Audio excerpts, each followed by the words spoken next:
Selamat pagi ya, saya dapat kiriman dari customer. LED ini rusak kelihatannya ya. Minta saya untuk diservis dan akan saya cek dulu apakah bisa atau tidak gitu ya.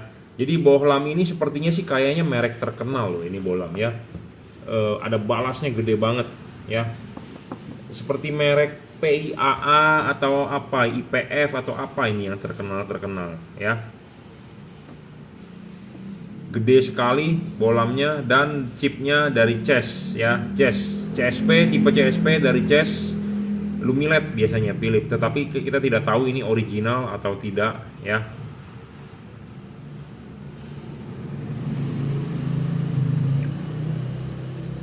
Nah, dia tipe fanless, jadi fanless itu tanpa kipas ya, tidak ada heatsink, tapi tetap saja rusak ya. Jadi makanya kipas atau dengan tidak ada kipas ya tidak menjamin LED tersebut awet. Sebenarnya ada kipas bisa juga rusak, tanpa kipas bisa juga rusak juga gitu ya.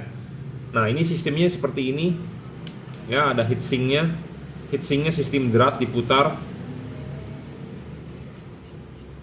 seperti ini pemasangannya ya. Tapi justru sayangnya heatsinknya ada heatsink blocknya, tapi dia tidak berupa sirip-sirip. Jadi pembuangan panasnya kurang begitu efektif ya, harusnya berupa sirip. Ya, jadi ini heatsinknya sayang bukan berbentuk gerigi-gerigi ya. Namanya pendingin heatsink sirip-sirip, namanya juga heatsink. Pendingin itu harus berupa gerigi-gerigi, tapi ini hanya berupa pejal begini besi pejal begini, jadi tidak ada sirip-sirip untuk pembuangan panas ya. Jadi sekali lagi, Anda beli LED fanless dengan fan, Anda pasti berharap begini, fanless awet pak, jadi saya tidak perlu perawatan. Pasti banyak orang bilang berpikir begitu. Tetapi pada prakteknya umumnya fanless ya juga bisa rusak ya, fanless bisa juga rusak ya. Contohnya ini ya. Dan ini drivernya gede banget ya, jadi ini kayaknya sih bukan barang abal-abal, ini bermerek tapi memang tidak ada mereknya ya. Nah, ini rusak apanya ya, saya juga belum tahu. Kita mau ngecek. Sayang dikirimnya cuma satu ya, dikirimnya cuma satu, seharusnya dikirimnya dua. Kalau dikirimnya dua, kita kan bisa switch antara tahu LED-nya yang rusak atau drivernya. Nah, misalnya kalau drivernya yang rusak, ini kan udah ketahuan chipnya CES. Nah, ini kemungkinan masih ada substitusi untuk drivernya. Kenapa? Karena ini simple banget. Ya, CES cuma 3 begini kan sudah ketahuan. Kalau 1 3 volt berarti 9 volt. Nah, arusnya juga ketahuan misalnya kalau dia pakai CES asli gitu ya. Nah, ini kita coba dulu cek nyala bermasalahnya di mana.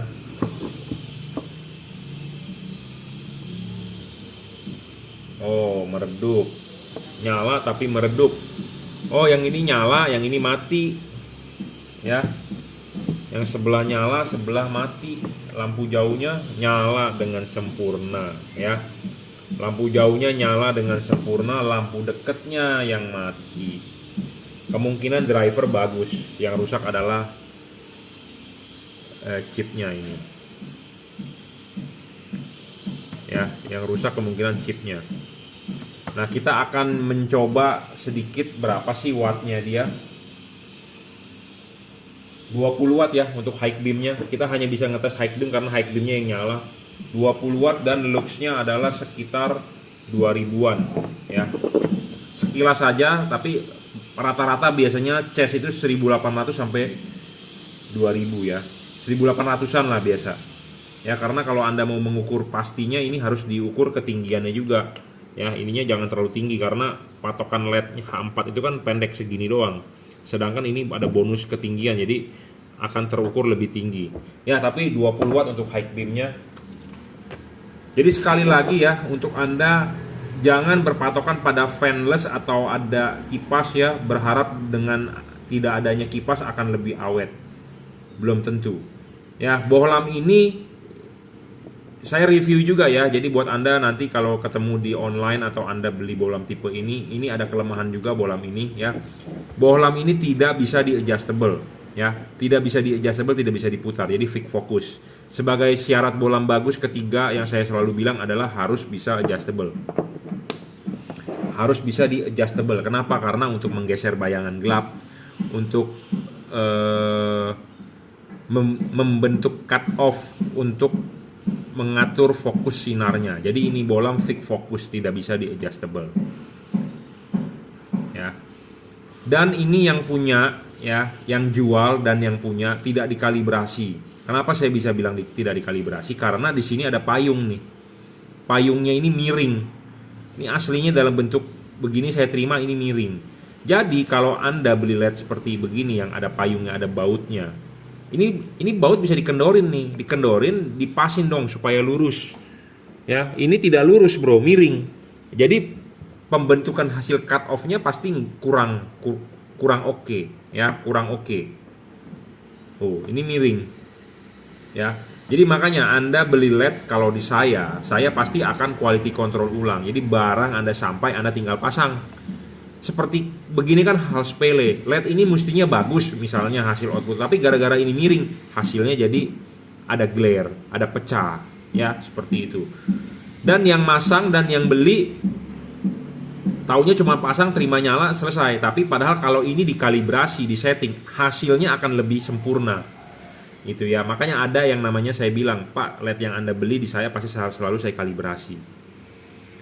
Padahal ini gampang banget kalibrasinya, ini dibuka, dikendorin, dinaikin sedikit, kencengin lagi. Ya, kadang-kadang memang hal sepele begitu orang nggak paham. Sama seperti saya, kalau saya memang tahu di lampu jadi hal sepele. Kadang-kadang kayak Anda bermain di software padahal cuma gara-gara spasi titik koma jadi software itu tidak jalan. Tapi kalau Anda yang jago tentang software, pengkodingan, tinggal di delete aja selesai. Gitu ya. Tapi kita kan nggak tahu. Contohnya begini, AC rumah Anda tidak dingin. Kompresornya nggak jalan, padahal cuma hal sepele gara-gara kapasitor. Harga kapasitor cuma 50.000 di toko elektronik. Tetapi kan Anda tidak tahu bahwa yang rusak itu kapasitor. Nah, Anda harus manggil tukang AC, suruh dia perbaiki, ternyata dia divonis kapasitornya. Terus Anda di-charge harganya 500.000, padahal harga kapasitor itu cuma 50.000. Jadi intinya apa? Know-how. Know-how. Orang punya know-how itu penting. Nah, makanya Anda beli LED di saya terapkan know-how saya di LED tersebut. Jadi Anda beli, tinggal pasang, tinggal pakai. Saya mau yang terbaik seperti itu, gitu ya. Oke. Dan ini kalau Anda punya LED yang tipe begini, heatsinknya tipe drat, ya, tipe drat. Jadi ini kan harus ada kontak ke sini nih. Jadi drat ini, heatsink block ini adalah sebagai pendingin, ya. Sebagai pendingin sebenarnya Anda supaya kontaknya lebih bagus, kalau di sini Anda bisa oleskan thermal pass, ya. Oleskan thermal pass supaya waktu diputar ngedrat, ngekunci supaya kontaknya banyak, ya, lebih kontak banyak, jadi transfer panasnya lebih banyak ke blok ini, ya. Karena di Indonesia itu sebenarnya negara panas dan negara macet. Negara panas, negara macet, relatif ruangan mesin panas, ya. Jadi kalau panas pasti cepat rusak ini LED, ya. Saya sudah bilang musuhnya LED itu adalah panas. Panas pasti rusak. Panas umurnya pendek, panas meredup, panas wattnya ngedrop, ya, seperti itu. Ya, jadi ini fanless design bukan berarti Anda beli LED fanless bisa awet seumur hidup, tidak. Ya. Ada kipas bahkan bisa lebih awet, tetapi ada perawatan. Tidak ada kipas bukan berarti tidak ada perawatan juga, tetap aja juga tidak awet. Ya, memang Anda tidak usah ngecek kipasnya, tetapi Anda berharap awet belum tentu. Dan ini LED fix fokus, ya, tidak bisa disetting, tidak bisa di adjust, ya. Jadi fix aja begitu, ya. Build quality-nya sih bagus, tapi gede banget ini batangnya, ya. Batangnya gede banget, ini nggak tahu nih hasil outputnya. Ya, sayang sekali nih yang punya barang mungkin udah dipakai lama tapi dia tidak dikalibrasi nih supaya ininya lebih bagus. Ini kalau dikendorin bisa nih dinaikin sedikit, jadi outputnya akan lebih bagus. Ya, jadi penting, makanya LED itu perlu yang namanya kalibrasi.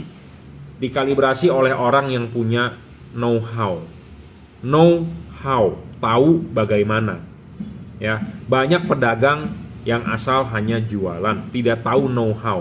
Ya, sama seperti sekarang orang dadakan, musim cupang gua ikut jualan cupang. Musim burung apa? Burung kenari atau burung apa sih itu? Lovebird ikut ternak lovebird. Nanti sebentar lagi musim marmut, ikut ternak marmut. Ya, kalau itu musiman. Jadi orang begitu tidak mempunyai know-how, ya. Jadi saya tidak menghina, tidak meledek, nanti ada orang yang tersinggung, tidak. Kalau saya jujur terus terang memang nyemplungnya di lampu, gitu ya. Karena saya profesional di lampu, jadi paham, tahu yang namanya know-how. Saya sudah 16 tahun bermain lampu. Ya. Kita bukan pedagang musiman. Banyak pedagang musiman di online ya, dropshipper, ikut-ikutan jual, dikira jual lampu enak, gampang, nggak laku. Dia kasihin garansinya 2 tahun, 3 tahun supaya Anda tertarik untuk beli. Deskripsi ditulis seindah-indahnya supaya Anda beli. Padahal Anda terjebak di situ. Ya. Oke, cukup ya. Ini saya disuruh servis kemungkinan chipnya. Nah, chip chase ini kalau saya spare part chip chase ini ada, tetapi saya sudah pernah mencoba ya untuk menggantinya, ini susah banget. Kenapa? Susah karena terlalu kecil, pinset kita pinset biasa, jadi istilahnya tangannya itu harus inilah ya, pakai suction gitu ya, agak sulit. Tapi yang kalau mau bisa diservis ganti chip adalah Cree, enak banget itu untuk diservis ya. Jadi bolam ini untuk diservis sulit ya, karena chipnya yang mati nih, sisi kiri dan sisi kanan, jadi harus mengganti 6 buah chip, disusun sejajar untuk disolder ulang. Nah itu yang ribet itu ya. Spare partnya sih ada saya chipnya, tetapi untuk menggantinya itu kita sulit ya, pinset biasa kita, dan harus dipanasin lagi ya, dengan solder, dengan heat gun segala macam ya. Dan ini double layer bukan single layer lagi ya, jadi agak sulit. Kecuali kalau tipenya Cree gampang ya. Jadi ini low beamnya yang mati ya. Biasanya kasus low beam yang sering mati, kenapa? Karena kepanasan. Ya, kenapa bisa mati begini? Penyakitnya adalah kepanasan ya. 20 watt saja sekitar 1800 lux tipe ini. Oke, terima kasih.